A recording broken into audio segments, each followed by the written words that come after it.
Ecoboost. It's a pretty nice car. She's not really impressed though. She just said it drives like a Taurus, not like a Mustang. It was really nice, especially for being a base model.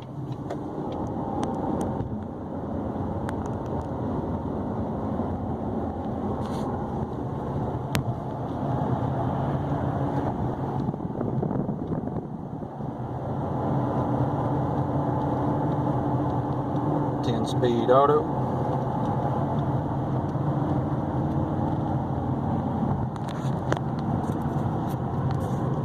Vanity mirrors. They're still not using LEDs.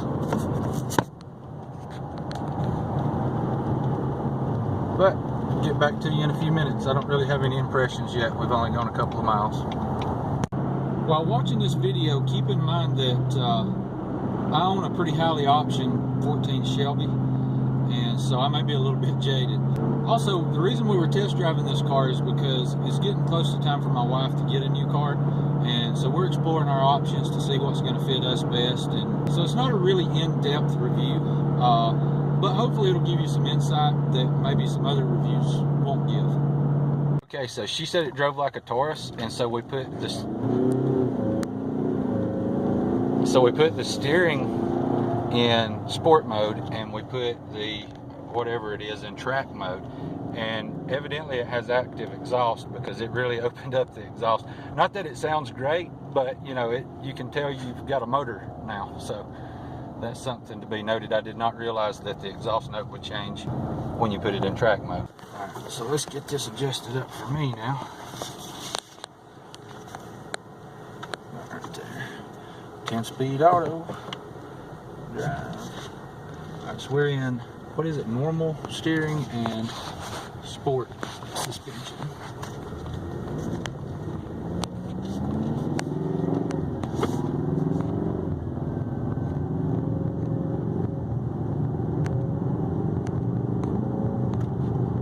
And for some reason, I don't know what the difference is, but the passenger seat is more comfortable for me than the driver's seat. It's just different. And this headrest is all in my way. I don't know if it's adjustable.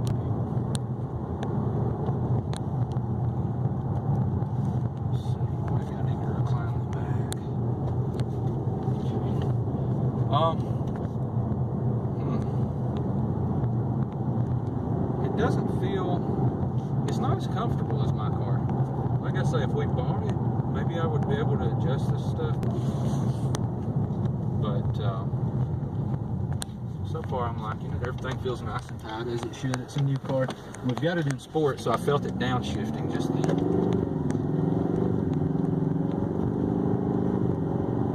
It shifts pretty firm. It's kind of weird. So we're in track. Let's put it in.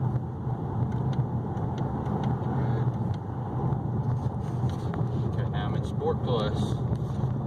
Steering is in sport. We'll put steering in sport. Okay, there we go. Has some 10 and 2 grips here. They're nothing to write home about, but they're not bad. Pretty comfortable. The leather on the steering wheel is fairly soft. It doesn't feel like a super premium, but it's really not bad. Get used to it. So this car has 49.3 miles on it currently. Red line's at 6,500 RPM. Registers 160 on the speedometer. It's really not bad. Considering it's a base model, it's really a nice car. I'm not a fan of base model cars, but I could live with this one. If I didn't have the GT 500 and say I was looking for a new car, I would consider buying one of these. Set up about like this one. In the base model, as this one is, you're not going to get the shaker. When you do get the touch screen, which this one has, Sync 3, which they may all have Sync 3, but this is the touchscreen version with navigation. And when you do get that, you get a 9-speaker sound system, versus if you get the one like in the older model, base model, it's got the real small non-touch screen. it only comes with a 6-speaker audio system. And even though it's a base model, it still, you know, has the keyless, you know, touchpad entry, the push to start button. So it has some good features for a base model. Brake's pretty touchy. Yeah, she's downshifting, which takes some getting used to. But that would be fun on a track. I don't know if I'd want to live with that daily. It has drag mode, snow and ice mode. I would probably, if I was daily driving it, just keep it in normal mode, just because I wouldn't want it to shift like that all the time. It kind of bug me. But then again, you may get used to it. I don't know. But as my wife said, in normal mode, she felt like she was driving a Ford Taurus, not a Mustang, especially a performance package Mustang. I like the way it drives. I like the way it rides. It's quiet, comfortable. The only thing I don't like is this driver's seat. Like I said, that may just be because I don't have it properly adjusted. Before I bought it, I would definitely make sure that it's going to fit me, because I would drive it sometimes. Now, my wife had said this car feels heavy, but she drives a 2014 Chevy Cruze. I just took a corner, and to me, oh yeah, it feels so much lighter than the GT 500.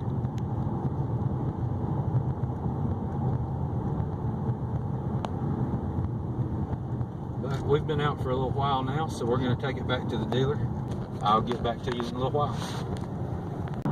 So here are my final thoughts on the 2018 Mustang Ecoboost Performance Package. We'll start with the pros. So the first thing is, the car looks fantastic. Inside and out, it's a beautiful car. The base model is available with a lot of great options now, such as the Performance Package, Magna Ride, and you can get the touchscreen infotainment system. In my opinion, the cloth seats look a lot better than they did in the previous models. And the car seems really well balanced, and it handles excellent. Like I said, it feels lighter than the GT 500 in the corners. The brakes feel really good with a firm pedal and a great initial bite. And I had some concerns about the sound of the car, it being a 4-cylinder turbo, but really, I like the car. And now for the cons. Keep in mind, this is based on our needs, so don't let anything that I say in this review deter you from going and test driving one yourself, because I do believe it's a great car. So overall, it feels a lot less roomy and spacious, and the leg room and the headroom feels a lot less than the S197, in my opinion. And now I was certain I was going to love the 10-speed automatic, but after driving it in the Ecoboost, I think it's probably much better suited for a naturally aspirated or a supercharged V8. I think the transmission would do a lot better with that application. I believe the Ecoboost would be a better car with the 6-speed manual. So the 10-speed in normal mode feels sluggish and uncertain. Although when you put it into Sport Plus or track mode, it just shifts seemingly constant, and it's very firm, making for not such a comfortable ride. And so in my opinion, it's not the best transmission to have in the Ecoboost Performance Package. And lastly, although a highly optioned but still a base model Ecoboost Mustang, I feel like the price of almost $34,000 is a bit high, especially considering that you could buy a very gently used 2017 certified GT Premium for really similar cost. After returning to the dealership, we looked around for a while, and they had a used 2017 GT California Special that we looked at. So here's that clip now. Guys, what do you think? 2017 California Special. She likes it better. A little bit more expensive.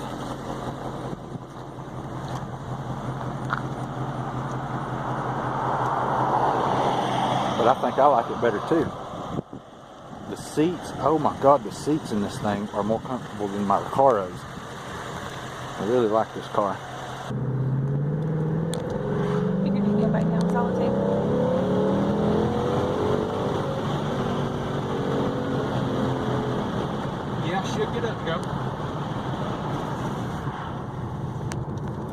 It doesn't feel, you know, just super fast, especially it doesn't feel torquey on the low end. This car's pretty nice. Actually, I'm kind of pulling for her to get it, and I think she likes it. It's a 2017 with only 7,700 miles on it. So I don't know. You know, maybe that's what they're asking, so surely we can talk them down. And I'm liking this car. I really am. But now, on the flip side, for the same money, Project Lightning has a performance package 2017, totally loaded. So there's an option as well if she likes the blue. I know we both like this magnetic, but I don't know. We're just gonna have to see, guys. But for right now, I'm gonna enjoy driving this car and get it back to the dealer. Something you should consider if you were thinking about going with a GT is increased insurance rates and not as good a gas mileage.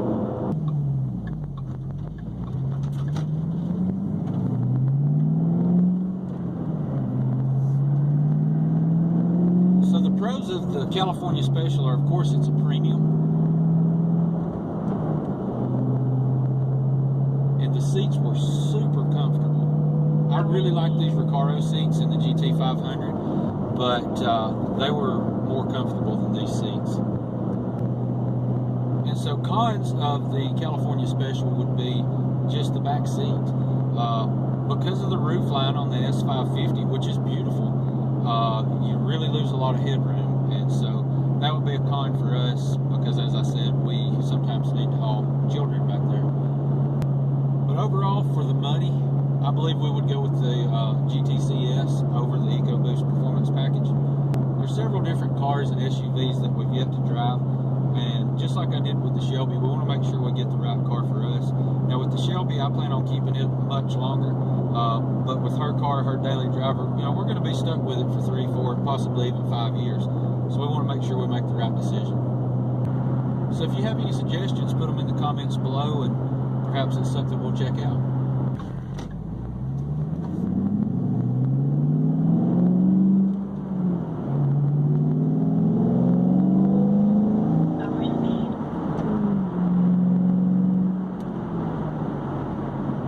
Well, if you're stopping by for the first time, please hit the subscribe button. Stick around for more great content. Hope you enjoyed the video. If you did, don't forget to hit the like button and share this video.